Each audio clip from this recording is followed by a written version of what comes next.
राधास्वामी सत्संग ब्यास की पुस्तक मोक्ष के मार्ग वैदिक परंपरा के अनुसार की audio recording. Audio copyright 2022 Radhasoami Satsang Beas. सर्वाधिकार सुरक्षित। मोक्ष के मार्ग वैदिक परंपरा के अनुसार। लेखक के शंकर नारायण। प्रकाशक JC सेठी, सेक्रेटरी, राधास्वामी सत्संग ब्यास, डेरा बाबा जयमल सिंह, पंजाब। कॉपीराइट 2016 राधास्वामी सत्संग ब्यास। सर्वाधिकार सुरक्षित। पहला संस्करण 2016।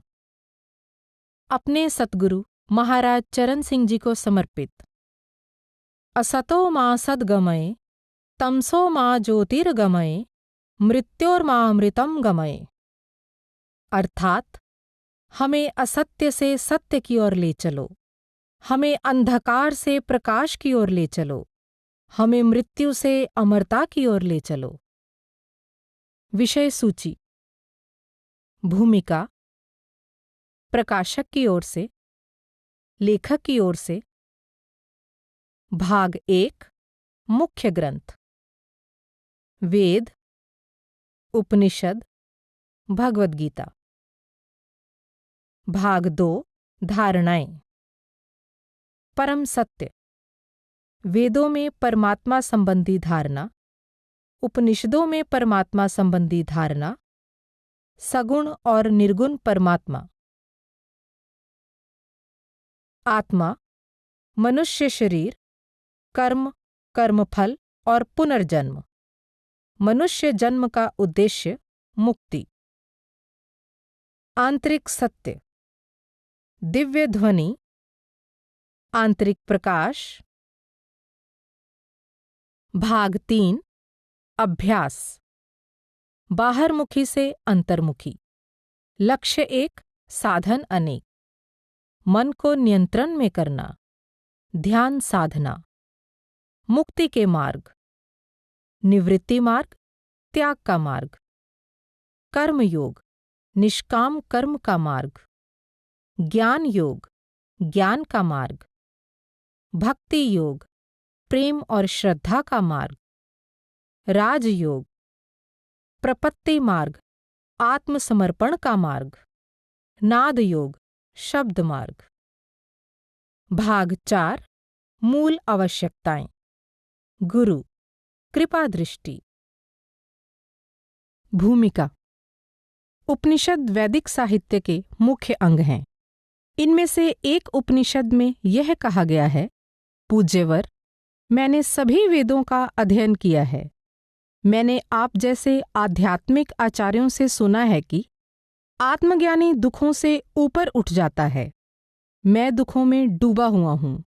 कृपा करके मुझे दुखों से छुटकारा पाने तथा इनसे ऊपर उठने का मार्ग बताएं।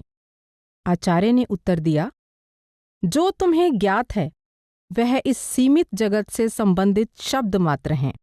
जो असीम है वही स्थायी आनंद का स्रोत है, क्योंकि वह परिवर्तनशील नहीं है। इसलिए उस अनंत असीम को जानने का प्रयास करो।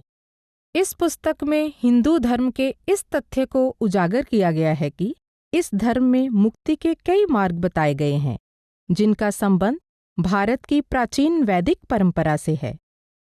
इन सब का उद्देश्य उस सर्वोच्च धाम के विषय में जानना है, जो अपरिवर्तनशील है, मृत्यु और दुख से परे है और सांसारिक जीवन की विविधताओं और विभिन्नताओं से ऊपर है। जैसा कि इस पुस्तक के लेखक ने कहा है, वैदिक परंपरा में लक्ष्य महत्वपूर्ण है, ना कि मार्ग। भारतीय वेद और उपनिषद हजारों वर्षों से हमारे पास हैं। इनमें पुरातन मौखिक परंपरा द्वारा मनुष्य जीवन की वास्तविकता को बड़े विस्तार और सूक्ष्म ढंग से हमारे सामने प्रस्तुत किया गया है। यही भारतीय उपमहाद्वीप की संस्कृति का मुख्य आधार है। लगभग पूरा भारतीय दर्शन, विचारधाराएं और प्रथाएं इन्हीं पर आधारित हैं। वास्तव में यही हिंदुत्व का सार रूप है। सत्य की खोज के इतिहास में भारत ने अपना विशेष स्थान बनाया है। यह बात ध्यान देने योग्य है कि कई देशों की तरह भारत ने आज तक आध्यात्मिक अनुभवों और निजी अनुभूतियों की उपलब्धियों को राष्ट्रीय नियम नहीं बनाया है, ना ही अपने देश में लोगों पर जबरदस्ती कोई विशेष धर्म थोपने के लिए राजसत्ता का इस्तेमाल किया है।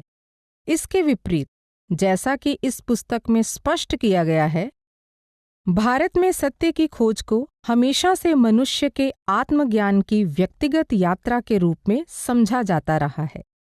हिंदुओं की आध्यात्मिक यात्रा का स्वरूप, जो वेदों के उपदेश में गहरा समाया हुआ है, उसे किसी विशेष नियमावली अथवा किसी देश की पहचान के साथ नहीं जोड़ा गया, बल्कि महात्मा गांधी के इन शब्दों में इसकी स्पष्ट झलक मिलती है कि यह मनुष्य को प्राप्त होने वाला सत्य का अनुभव है। वैदिक परंपरा में आत्म साक्षात्कार और ईश्वरीय साक्षात्कार को आमतौर पर एक ही माना जाता है। जीवन को सार्थक करने का यह वास्तव में एकमात्र अवसर है। लक्ष्य प्राप्त करने के लिए कौन सा मार्ग अपनाना है, यह व्यक्ति का निजी चुनाव है। आध्यात्मिक खोज को लेकर सदियों से चले आ रहे इस व्यापक दृष्टिकोण के कारण अनेक मत प्रचलित हो गए हैं। ऐसे दृष्टिकोण ने भारत में उच्च और समृद्ध आध्यात्मिकता का विकास किया तथा गूढ़ और रहस्यपूर्ण आत्मिक मंडलों की खोजबीन करने का स्पष्ट मार्ग बताया, जैसा अन्य किसी भी संस्कृति में नहीं है। वेदों में सत्य का वर्णन जिस रूप में हुआ है, उससे कई विचारधाराएं विकसित हुई हैं। ये विचारधाराएं मनुष्य की आधारभूत आध्यात्मिक प्रवृत्ति और उसकी असाधारण क्षमता के बारे में हिंदुओं के ज्ञान की ओर संकेत करती है। इतिहास के ऐसे अवसर पर, जब मनुष्य को मनुष्य से अलग करने वाले धार्मिक कट्टरपन से अधिकांश लोगों का मोह भंग हो गया है, वेदों में वर्णित दृष्टिकोण नकारात्मक पक्ष से ऊपर उठकर आध्यात्मिक सत्य का सर्वव्यापी स्वरूप दर्शाता है। आरंभ में उद्धृत आचार्य के कथन के अनुसार केवल अध्ययन से और बौद्धिक ज्ञान द्वारा मनुष्य आत्मज्ञानी नहीं बन सकता। वही शब्द प्रभावी होते हैं जो सत्य की अनुभूति से प्रेरित हों। ऐसा अनुभव जिसे सभी प्राप्त कर सकते हैं और जो स्वयं मनुष्य की मूल प्रकृति है। जब वैदिक परंपरा में इतने सारे मार्ग हैं और भिन्न भिन्न विकल्प हैं, तो फिर कोई इसमें यानी वैदिक परंपरा में अपने लिए मार्ग कैसे ढूंढ सकता है? इस तथ्य को ध्यान में रखकर लेखक ने सही ज्ञान, मार्गदर्शन और प्रेरणा देने के लिए गुरु की विशेष भूमिका पर बल दिया है। बहुत से वैदिक विचारधाराओं में ये स्पष्ट है कि योग्य मार्गदर्शक और सच्चे मित्र सतगुरु के साथ हमारा घनिष्ठ संबंध ही है, जो खोखले शब्दों में सत्य के बल से प्राण फूंक देता है और जिज्ञासु को दुख तकलीफ से परे अनंत की ओर जाने का मार्ग भी बताता है। जिज्ञासु का मन रूपी बर्तन चाहे जटिल, सरल या सूझबूझ वाला हो, जब तक वह उस मार्ग से परिचित और परिवर्तन लाने में समर्थ किसी गुरु के संपर्क में नहीं आता, वह उलझन में पड़ जाता है।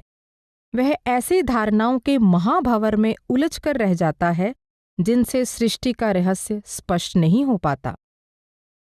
इस पुस्तक का लेखक जीवन भर परम सत्य का खोजी रहने के साथ साथ एक देहधारी सतगुरु के मार्गदर्शन में नाद योग के वर्तमान रूप सुरत शब्द योग का अभ्यासी रहा है।